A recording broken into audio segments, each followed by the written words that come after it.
Young, working and productive Nigerian professionals are migrating with their families to Canada, United Kingdom, and other Western countries, with UK issuing visas to 65,929 Nigerians in 2021, compared to 8,384 in 2019. While some point to rising insecurity, others look for career growth, while some say they want to raise up their kids in an environment that presents more opportunities or to earn foreign exchange to meet their obligations, including offshore schooling for their children. Businesses are struggling with exit of talents, and HR managers are grappling with what they call the Great Resignation and how to stem the tide to improve talent retention. But is there a silver lining? With me now on Arise Global Business Report is Niyi Yusuf, Managing Partner at Veraki Partners. Good morning. Good to see you, sir. Morning, Vincent. This has been a conversation, and just a couple of days ago, folks says, well, there are problems in many countries around the world, even in Africa. If you look at inflation in Ghana, for example, and exchange rate, if you look at Kenya, if you look at job situation in South Africa, unemployment is about 35%. But why are Nigerians leaving the country really? Because we're not the only country where there are problems of unemployment, exchange rates, devaluations, and things like that, and other things. I think it's a global thing. It's not a peculiar thing to Nigeria. Ghanaians are leaving Ghana. Indians, as we do Indians are leaving Indians. Chinese are leaving China to go to UK, to go to US. But I think what we've seen in Nigeria over the last 2-3 years is just that it's now focused on a certain professional class, as opposed to it being broad-based, right? Now our young talents as professionals are the ones leaving, as opposed to what we have in the past where it was maybe just people in the medical profession. But now across all professions, that is really what is more striking this period. Is that worrying to you? And I'm an incredible optimist. I like to see the cup as being full, whether it is Rather than half empty. Absolutely. So it's either full of a portion of water, a portion of air, but the cup is always full. I think there are causes for concern, because most of them leave because of insecurity. They want to earn FX, etc. But I think it also gives an advantage, really, if we are deliberate about it. I mean, think about it. We have quite a lot of Asians in Nigeria who have set up big companies. So migration is both ways. As some are leaving, some are coming. But Nigerians are not setting up businesses in Canada. And so that is a challenge that we then need to focus on. Because it looks like folks here are selling down cars, property, I think emptying their bank accounts, whereas the Asians who are here are setting up nightlife business, nightclubs, restaurants, and things like that. So, if you examples, I think for me, I see opportunities in 3 ways. One, in terms of capacity transfer. A lot of people go study, work, and then some come back. Second is in terms of diaspora remittances. A few years ago, the African Union created a 6th region for Africa. You know, we have West, South, East. They created a 6th region, which is the diaspora Africa. Realizing that in 2019, over $82 billion was remitted into the continent. Versus FDI of less than 50 billion. Nigeria, annually, people remit more than $20 billion. FDI has been increasingly less than 3 billion. Yes. So remittances is great. Second is, some of them also create wealth.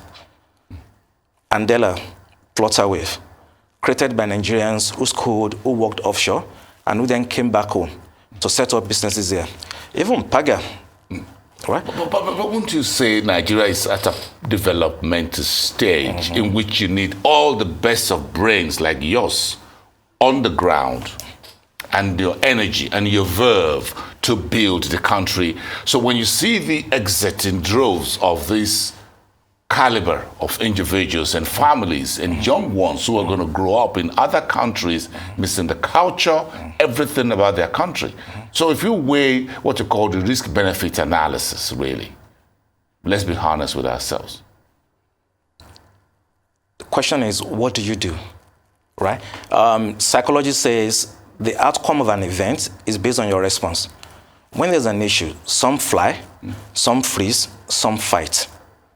Right? So it really depends on what you do. If we are deliberate, if we promote purposeful migration, which is what we've seen with India, with China, where people go, but quite a number of them do come back. And so government set up policies that will attract them back. And then they set up companies. I mean, think about it. Africa, as at maybe it's October or so, September, Africa had only 10 unicorns. Companies more than $1 billion. Israel, 92 unicorns. India, 120 plus. China, 301.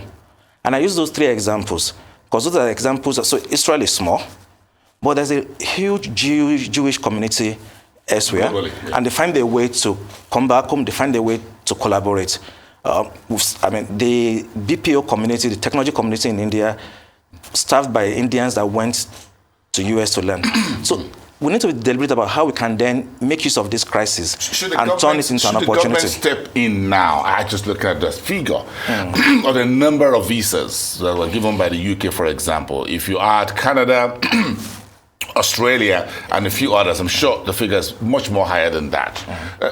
We have the diaspora, whatever, commission, whatever. Is it the time now for the government to step in and say, look, okay, you folks, what can the government do? Either to stem the tide or to build a bridge, rather than everybody jumping into the ocean from the ship? You've used the right word. It's really about building bridges and also creating hope. When there's a sense of hope, people will like to come back. But when there's no one creating hope, then there's despair. What we've seen in other communities is specific actions to make it easy to mobility, to make it easy to transfer, and also make it easy to connect with your own community. And in those countries where they are going, there are Nigerian communities, so we can create bridges.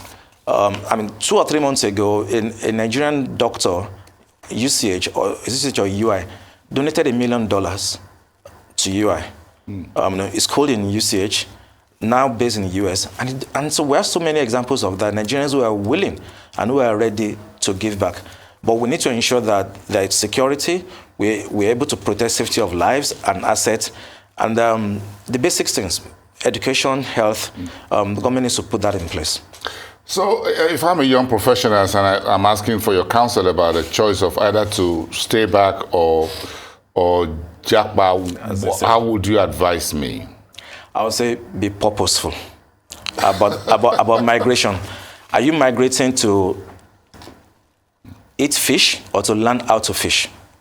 If you're migrating to learn how to fish, that makes sense. And that means you're migrating to learn new skills, you're migrating to build relationships, and you can then use the new skills and relationships to purpose, either there or back home in Nigeria. But what you don't want to do is just migrate because you want to be able to take care of yourself and eat and have just the common, the Maslow hierarchy, the bottom of that hierarchy. No, it's got to be purposeful. And if it's purposeful, if it's deliberate, then chances are that you can learn new skills, build relationships that can then help you in your career. From what you hear on the ground and what you see and all that, to what purpose do you think the majority of those who are living in Nigeria right now, are they living on purpose or they're living out of frustration? So, if you look at those that went to UK, or those who are issued UK, quite a number of them were issued UK postgraduate education visas, which for me is good. So you are going to learn new skills. You also will build relationships. And so that for me gives us an opportunity to say, now, if we in Nigeria can then create the right environments, right? I would say, do your schooling, work for 2-3 years to gain practical skills, and then that gives us 5 years or thereabout in Nigeria to create the environment that can then attract them back. So for me, schooling, and I've seen that in UK. Number of those going to US, maybe not. But I mean, for those going to UK, it's really around postgraduate education or undergraduate education. Is there an age barrier? Should I go? Am I still... Okay, that's a question for another day. I'm going to ask you that in private. Yeah. You're going to say, okay, fine, mostly you can still make it. Niyi Yusuf, thank you so much. Managing partner at Veraki Partners. It's good to have you here. One very hottest topic in Nigeria.